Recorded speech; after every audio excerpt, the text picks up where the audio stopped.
All right. Let's hit on the line. We're going straight to Nigeria to have an interview with Edema Godman Fuludu. He is a former Nigerian footballer. Played as a midfielder and also he played so many clubs in Nigeria and even he went to Turkey to play for another club there. Let's have a chat with him this afternoon. Edma, if you can hear me, good afternoon, and you are welcome to GLRADIO in China. Good afternoon. Nice to hear you, and I'm happy to talk with you this hour. Fantastic. We thank you so much for your time this evening in China.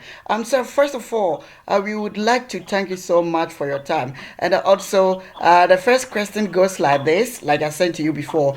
First, let's see. One may say North Africa has taken over the football power in terms of national teams. Football away from West Africa. What is your opinion on this, sir? I I tend to agree. I tend to agree because this trend is a function of what is happening at club level that is manifesting at national team level. Mm. The North Africans are operating on a structure more like the Europeans, Mm. and so their administration and infrastructure is playing a big role in this trend. West Africa is blessed with raw talent, but are unfortunately handicapped by the kind of football administrators that emerge. If you divert instead of investing funds meant for development, the end result is retrogression and decline. Nigeria and Ghana are good examples of what I'm saying. Mm.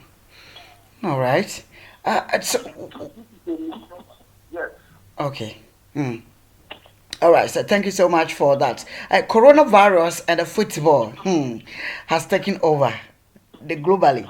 So what do you say about the impression that some teams are using the situation to cheat in football, both at club level and also national levels in Africa?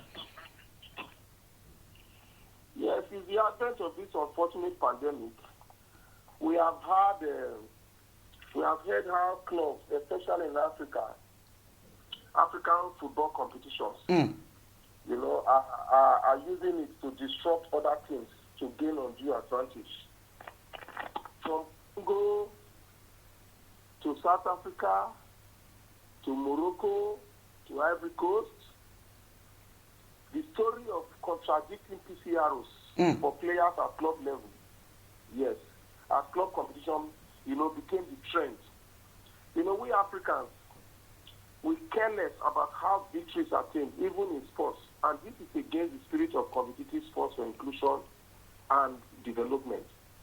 Even at this Cameroon 2021 AFCON, there have been rumors of doctored PCR tests against good reason on the heads of the players. I just hope it ends as rumors, because if not, it will come into the open sooner than later.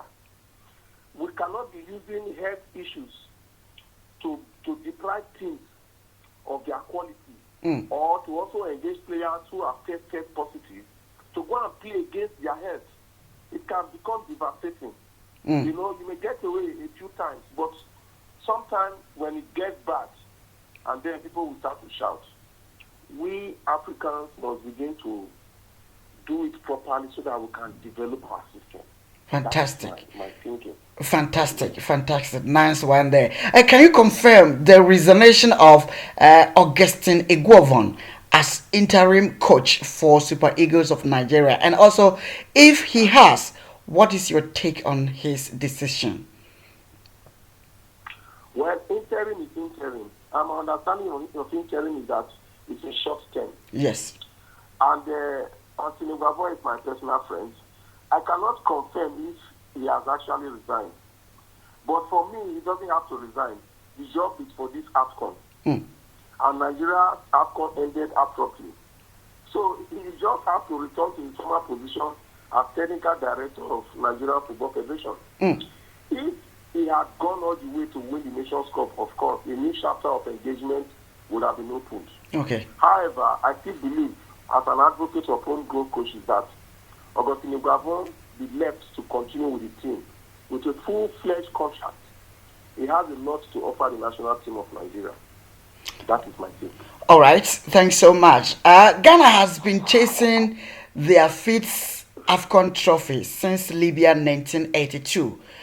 40 years now and still counting. Would you attribute the failures over the years to lack of great talents or coaching or otherwise? Ghana, the perennial rivals of Nigeria when it comes to football, Mm. has become a shadow of our old prowess. Ghana was the powerhouse in Africa, African football, especially West Africa. As I earlier said, poor administration of football involving diversion instead of investing has almost brought the country's football to her knees. Ghana, like Nigeria, does not lack talent and does not lack quality coaches. What she lacks is infrastructure and quality administration. The leagues must be run transparently and properly structured to attract sponsorship, which will gradually mold the national teams. It is not rocket science. Ghana, like Nigeria, had her talents that brought glory to fatherland from the domestic leagues in those days, and few players were playing abroad. A country's prowess in football must come from a strong domestic league and infrastructural development. Ghana needs to go and restructure again so that they can begin to develop their football and let the talents that are abundant have space and platform to exist. We have coaches that are going abroad to train and come back home. I'm sure that Ghana has a lot of CAF A, CAF B licensed coaches. Yes. And so they should put them into use. Go to the grassroots and train more of our players. We have too many talents in Ghana, in Nigeria, and most of these West African countries. So we need to develop infrastructure. We need to make sure the administrators are people who were former footballers with knowledge that knows where it pushes them, and then they can grow. And this is what we are clamoring for in Nigeria and the whole of West Africa. So I'm happy somebody like Samuel Eto'o is now the current president of Cameroon Football Federation. And I'm sure that with him there, the players will be more comfortable because he knows where it pinches. That is my take. Wow, that's wonderful. Thank you so much for that. And also, the next question goes to you again. Is in order of ranking, let's say currently, on a scale of 1 to 10, where would you place Nigeria and Ghana in Africa football? Well, like I said before, Nigeria and Ghana, we have declined recently in our football prowess. Nigeria is even doing better. Yes, Nigeria is even doing better because, our players who are playing abroad, a lot of them are being brought home to help the team. But our domestic league is a problem for us that needs to be developed like Ghana. And you see, this AFCON has shown that Nigeria, even though they played very well in their opening games, Nigeria has more prowess ready to go. Unfortunately, they lost to Tunisia. But Ghana got it all wrong. And Ghana needs to rise up. So if I'm going to scale them 1 to 10, I'll be putting Nigeria at 6 and Ghana at 4. Yes. Wow. Okay, then let me ask you, could you please name your greatest Nigeria 11 of all time? That's a big problem. You know that if I'll be doing a lot of injustice to those that did not see play, who were actually great players. But if you call too million people to say, hey, give me Nigeria greatest 11, they will also give you 2 million first 11s. So I will try to do, what I think is good, but there are a lot of other players in the same position that you begin to feel, oh, is this sentimental, or is just because but for me, it is because I saw these people play. Okay? I saw them play, and because I saw them play, I should be able to name some. But still, I'll be putting 2 people in the same position as it is. Okay. But first, let me just give you the first level that came to my mind. Okay. These people I saw play, and I loved what they did. Mm. Number one, goalkeeper. I'll be using a 4-3-3 formation. Okay. Okay. So number one is Peter Rufai. The right fullback is Yusa Sofoluwe, the Dean of Defense. Number three is Ben Iroha, the overlap. Number four is Sunday Olise, the blocker who holds the structure of holding the defensive midfield. Mm. Number five is Uche Okechukwu, the gentle giant. Mm. Number six is Christian Shuku, Sherman. Number seven is Shegun Odegbami. Mm. Number eight is Grace Mudashiru Lawa. Number nine is Thompson Osien. Number 10 is JJ Okosha. Number 2 is Messi. You see my constraints now? Please, number 11 once again. Number 11 once again. Adoke Messi. Okay. Yes. That is the law. Justice Adoke Messi. Okay? You see my constraints now? Eh? Yeah. Where do I put somebody like Stephen Keshi? Yes. Stephen Keshi is a great. I'm supposed to be able to put Stephen Keshi. I'm supposed to be able to put Kennedy George. I'm supposed to be able to put Emmanuel Amunike. I'm supposed to be able to put even Victor Igbeba. I'm supposed to be able to put who is this my great player again? You know, Yekini Rashidi Yekini. Mm. So it's a constraint for me. So, but for me, you can take this to level because I know that, give or take, they pass the test of time. You remember me, Yakini, he had the best goal of the tournament, 1994 squad, Nigeria squad that won African Nations Cup for the second time in Tunisia. He scored the highest goal for that tournament, and also he was the best player in that particular AFCON. That year you was part of the team. How would you describe Nigeria team as compared to today's Nigeria squad? That team was a bundle of talents with determination, with desire to win, and with a coach who actually motivated us. And then, administratively, they gave us all we needed. You know, we camped a month before the tournament in Tunisia. We were in Faroe Islands in Portugal, having played friendly matches with Gerda and with camps. And this team was training about 5 times a day. We were very serious. It took a lot of us who were home-based players to make that team. So you can see the talents revolving around that team. Everybody was a soldier.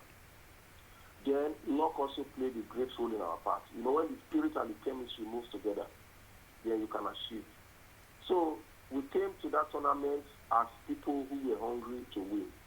And then it was wonderful because Yekini was a goal pusher. Yekini was somebody who was not a JJ Okosha. He doesn't dribble people. He gets the ball at the right position and he shoots. He's there to score for us.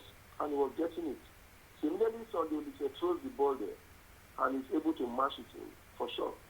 So that team was a team where we ate together, we drank together, we danced together, and we played together. Wow. It ended there. Wow.